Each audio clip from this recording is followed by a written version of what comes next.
Pengantar kriptografi dan matematika untuk kriptografi. Untuk video ini saya akan menjelaskan sedikit tentang pengantar kriptografi dan matematika yang ada dalam kriptografi. Untuk mengefisienkan waktu, langsung saja kita membahas yang pertama pengantar kriptografi. Selanjutnya yaitu pengantar kriptografi. Di dalam pengantar kriptografi ini, saya akan menjelaskan tentang pengirim dan penerima pesan. Jadi, untuk pengirim dan penerima pesan ini, seseorang mengirim pesan atau sender ingin mengirim pesan kepada seseorang penerima atau receiver.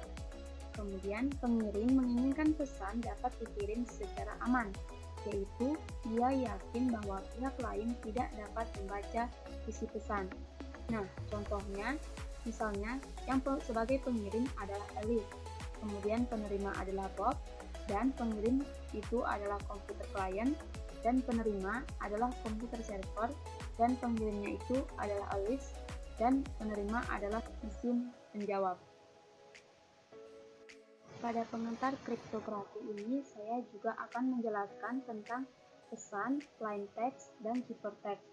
Nah, pesan itu adalah data atau informasi yang dapat dibaca dan dimengerti maknanya. Nama lain untuk pesan itu adalah plain text atau teks jelas. Kemudian, pesan dapat berupa data atau informasi yang dikirim melalui kurir, saluran komunikasi data, dan sebagainya, atau yang disimpan di dalam media perekaman atau kertas, strong, dan sebagainya.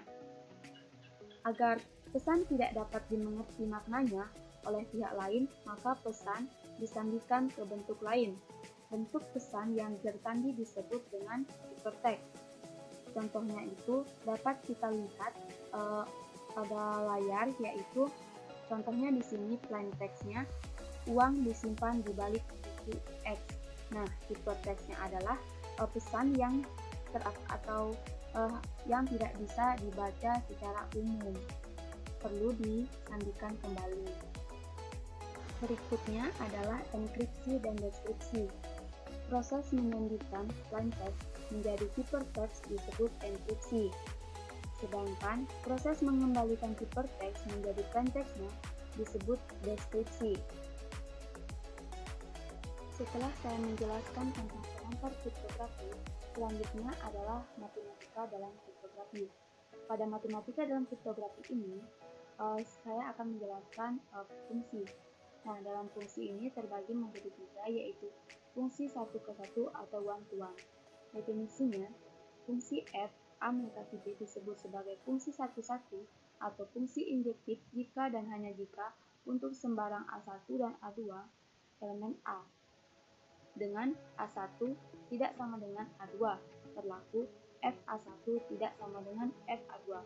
Contohnya, unsur A memiliki 1, 2, 3, B itu sama dengan ABC, maka F-nya itu sama dengan 1, A, 2, A, 3, B.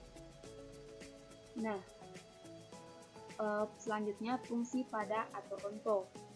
Fungsi A mendekati B disebut sebagai fungsi kepada B, fungsi onto atau surjektif jika wilayah hasil si F sama dengan himpunan B atau BF sama dengan B. Fungsi ke dalam B, fungsi into, jika wilayah hasil fungsi F merupakan himpunan bagian dari himpunan B atau WF itu sama dengan B. Contohnya, A sama dengan 1, 2, dan 3, dan unsur B itu adalah AB. Maka F-nya itu sama dengan 1A, 2A, dan 3B.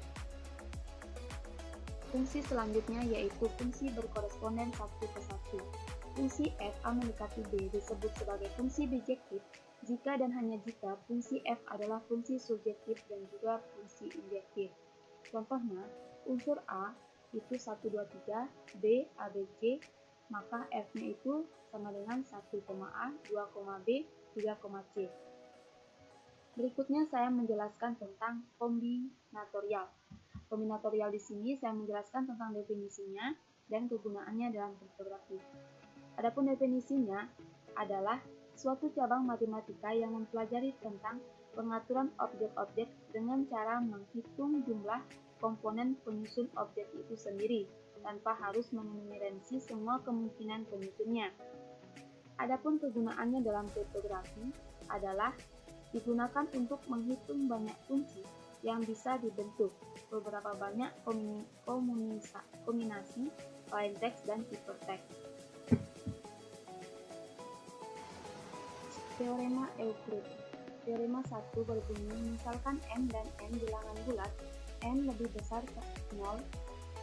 Jika n dibagi dengan n, maka terdapat bilangan bulat unik dan R atau remainder sedemikian sehingga n itu sama dengan n dikali i ditambah R, dengan R lebih besar sama dengan 0 dan R lebih kecil dari n.